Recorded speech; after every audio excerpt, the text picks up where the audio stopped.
As more details of the tragedy emerge, the spotlight has turned to the role played by Customs and Border Protection. Political reporter Hayden Cooper takes a closer look at how the events unfolded.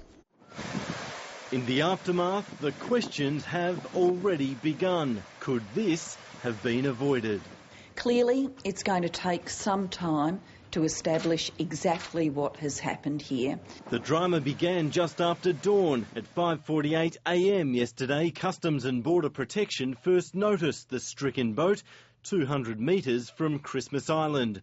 11 minutes later, the first of 3 phone calls was made to 000 from people on board. They were distress calls that the vessel was in distress, so that's why the search and rescue authorities were coordinating it. At 6:10, HMAS Peary and then the Triton Customs vessel were scrambled to help, and the first inflatable raft hit the water at 7:01, half an hour after the boat went under. Navy and Customs vessels responded rapidly, but were unable to reach the vessel before it hit the rocks. But should it have been detected earlier? The fact that the vessel effectively slipped into Australian waters undetected by Border Protection Command is quite irregular.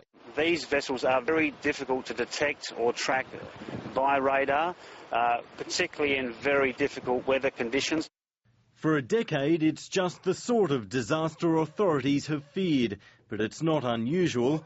400 perished with the Civ X in 2001. 5 were killed in this explosion last year. A string of other incidents, and now this, have amplified the cry for an answer.